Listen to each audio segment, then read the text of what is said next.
오늘 우리에게 주시는 하나님의 말씀은 빌립보서 2장 5절로 11절 말씀입니다.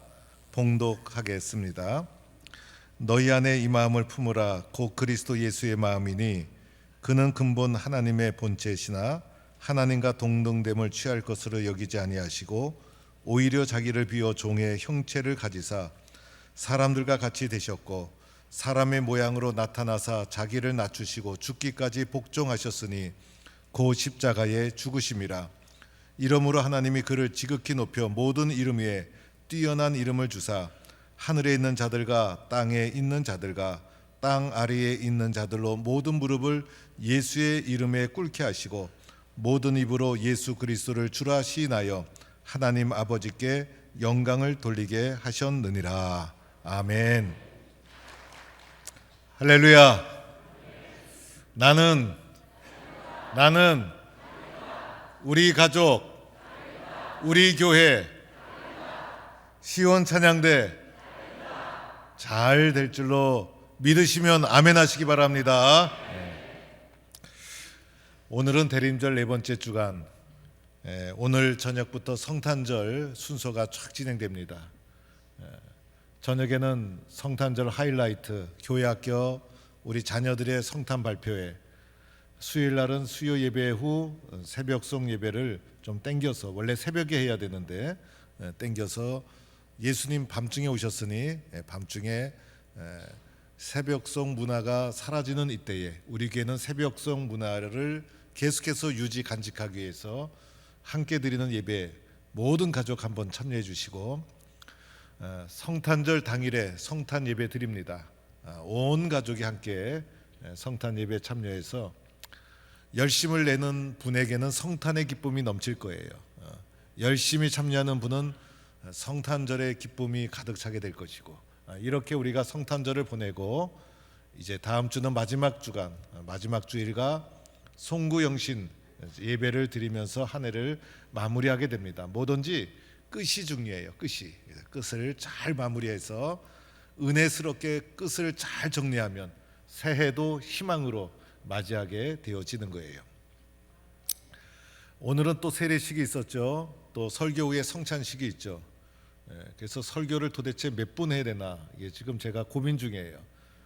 그래서 여러분이 잘 들어주시면, 눈을 반짝반짝하고 귀를 기울여 경청해 주시면 빨리 끝날 수도 있고, 아니면 뭐 길어질 수도 있고, 분위기에 따라서 길어질 수도 있고 짧아질 수도 있고, 여러분의 말씀 듣는 모습을 보면서 제가 마음속에 결정을 하도록 하겠어요.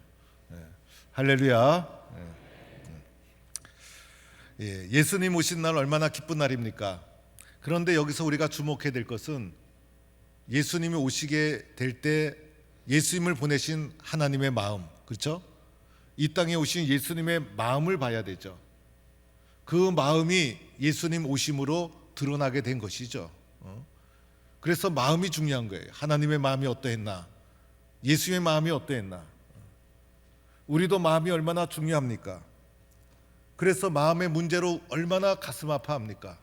마음이 아프고 마음이 힘들고 마음 둘 곳이 없고 마음 의지할 곳이 없고, 미움과 사랑도 마음에서, 시기와 질투도 마음에서, 욕심과 욕망도 마음의 문제, 교만과 열등감, 죄책감, 이 모든 것 마음의 문제.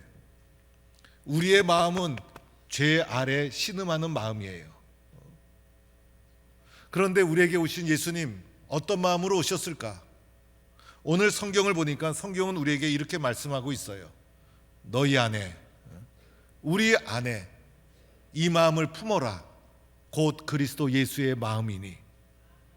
내 안에 그리스도 예수의 마음을 품으라는 거예요. 이 마음이란 단어가 다른 번역서에서는 생각, 이렇게도 번역을 해 놓았어요. 우리의 마음과 우리의 생각이 있죠. 그런데 우리의 마음과 생각 그대로 살지 말고, 왜? 죄 아래에 있는 마음과 생각이니 여기에 그리스도 예수의 마음을 품어라, 이렇게 말해주고 있어요. 여러분, 식물, 나무 접붙이는 거 아시죠? 여러분, 뿌리는 있지만은 나무가 시원찮아요. 그래서 그 나무를 탁 잘라갖고 좋은 나무로 접붙이는 거예요. 그러면 뿌리는 시원찮은 나무지만은 좋은 나무로 접붙이니 이 나무가 좋은 열매를 맺게 되더라는 거예요. 우리의 마음에 예수님의 마음을 접붙이는 거예요. 우리의 마음에 예수님의 마음을 다 접붙여야 되는데 도대체 예수님의 마음이 어떠한 마음이었을까? 오늘 성경에서 찾아보니 예수의 마음이 두 가지로 설명할 수 있어요. 첫째는 예수의 마음은 낮아지는 겸손의 마음이었어요. 그렇죠, 여러분.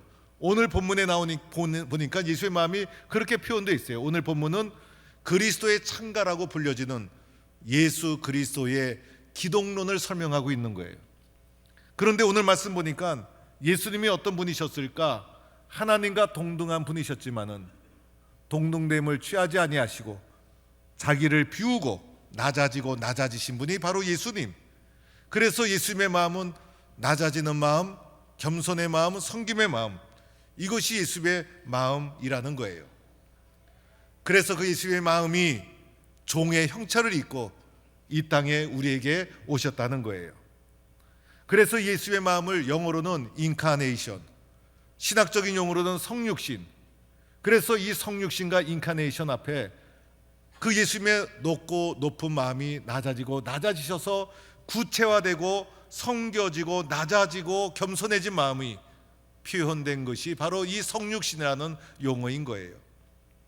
사람은 높아지려고 하죠. 그것이 사람의 본능이라 할 수 있어요. 높아지려고 몸부림치는 것이 사람의 마음이에요. 그러나 예수님은 반대로 낮아지셨어요. 사람이 높아지려고 하는 것은 본능이라 할 수가 있어요. 그러나 낮아지는 것은 주님의 마음, 예수님의 마음을 품지 않으면 할 수가 없는 일이에요. 그래서 예수의 마음을 품을 때 나도 겸손한 섬김의 마음을 가질 수 있게 되고, 그러할 때 예수님의 마음을 품을 때 어떻게 될까요? 열매 있는 삶을 살게 되어지는 거예요. 두 번째, 예수님의 마음은 어떤 마음일까? 복종의 마음이었어요.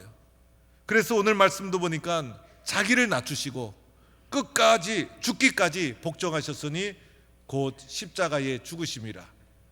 그래서 예수님은 끝까지 복종하고 끝까지 충성하고, 그것이 바로 십자가였어요. 주님이 중간에 포기했더라면 어떻게 되었을까? 그러나 주님은 중간에 포기하지 않았어요. 끝까지 충성하고 끝까지 섬기고 끝까지 달려가고 끝까지 감당하고 끝까지 인내하고 끝까지 견디는 것이 예수의 마음이었고, 이것이 바로 십자가였다는 거예요. 사람은 변덕이 너무나 많아요. 사람의 마음은 쉽게 변해요. 여러분, 우리의 마음처럼 변덕이 심한 마음이 어디 있어요? 하다가 그만두고 중간에 그만 접고 중간에 때려치고, 공부도 하다가 그만두고 운동도 하다가 그만두고 신앙생활도 하다가 그만두고 열심도 올라갔다가 금방 식어버리고, 변덕 많은 것이 우리의 마음. 그런데 우리의 이 변덕 많은 마음에 예수님의 끝까지 충성하는 십자가의 마음을 접붙임해서 끝까지 달려가고 끝까지 충성하는 성도가 되어야 하는 거예요. 제가 청년 시절에 기억나는 일이 있어요. 자세한 것은 기억이 나지 않는데 그때의 제 마음만은 기억이 나요. 청년부 행사로 등산을 가기로 했어요. 그래서 어느 등산을 딱 갔는데 산 밑에서 갑자기 다른 의견이 튀어나왔어요. 땀 흘려서 올라갈 이유가 뭐가 있느냐? 여기까지 와서 볼 거 다 봤는데 그만 여기서 좀 쉬다가 돌아가자라는 의견이 나오고, 어떤 사람은 여기 가기로 했으니 끝까지 올라가야 된다. 양 의견이 충돌되고 말았어요. 교회 행사를 하다 보면 중간에 꼭 다른 의견을 내놓는 분이 있기 마련이에요. 저는요, 그 산 꼭대기에 올라가려고 그 행사에 참여했던 거예요. 그래서 꼭대기를 올라가려고 했는데 가까운 친구가 고생하면서 올라갈 필요가 뭐가 있느냐, 여기서 좀 쉬자라고 친구의 유혹에 견디다 못해 저도 밑에서 올라가지 않고 쉬기로 했어요. 그런데 밑에서 기다리는데 얼마나 지루한지, 나중에 올라갔다가 내려온 친구들이 땀을 흘리면서 내려와서 하는 얘기가, 올라가 봤더니 별거 아니더라. 너희들 안 올라가길 참 잘했다. 이렇게 말했으면 마음의 위로가 될 터인데, 올라가 보니 너무 좋더라, 올라가길 잘했다라고 말을 하니 올라가지 못했던 제 마음에 얼마나 후회가 됐는지, 돌아오는 내내 올라가지 못했던 것을 후회하는 그 마음이 지금도 마음에 느껴지고 있어요. 그래서 저는 어딜 가든지 끝까지 갑니다. 여행을 가도 끝까지 가고, 저쪽에 갔다 와야 됩니다 하면 끝까지 갔다 오고, 저 먼 곳에 올라갔다 와야 됩니다 하면 또 끝까지 올라가고, 끝까지 하고 나면 후회함이 없는 보람이 있게 되어지는 거예요. 예수님의 마음 두 가지, 하나는 낮아지는 겸손의 성육신, 또 하나는 끝까지 충성하는 십자가. 그런데 이 마음을 접붙임하려고 하는데 내 마음대로 되지가 않아요. 어떻게 해야 될까요? 성령님의 도우심이 필요한 거예요. 그래서 우리들은 성령님 도와주세요, 성령님 도와주세요. 내 마음에 주님의 마음을 접붙임하고 싶은데 내 마음대로 되질 않아요. 성령님 도와주세요. 끊임없이 말씀 붙잡고 기도하지 않으면 안 된다는 거예요. 성령의 도우심을 구하지 않으면 안 되는 거예요. 오늘 성찬에 참여하면서 떡과 잔을 받을 때 우리는 또다시 결단하는 거예요. 이 떡이 작은 떡이고 작은 잔이지만은 이 떡을 믿음의 고백을 하면서 내 속에 넣으면서 내 마음에는 예수님의 마음이 접붙임되었다. 나도 예수님처럼 성육신의 마음, 십자가의 마음을 가지고 살아가겠습니다. 이렇게 결단하는 거예요. 그렇게 살아갈 때 하나님이 여러분을 존귀하게 높여주실 거예요. 여러분이 가는 길을 축복해 주실 거예요. 이렇게 쓰임받는 성도가 되기를 주의 이름으로 간절히 축원합니다. 하나님 감사합니다. 부족하고 연약한 우리들을 주의 자녀로 불러주시고 오늘 주의 성찬에 참여하게 하시니 감사합니다. 주의 떡과 잔을 받을 때 이것이 나를 위해 찢기신 주님의 살, 나와 맺은 주님의 언약의 피로 받고 내 마음 판에 예수님의 마음을 접붙임해서 예수님이 원하시는 은혜의 삶을 힘차게 살아가는 성도가 되게 하여 주옵소서. 예수님의 이름으로 기도드립니다. 아멘.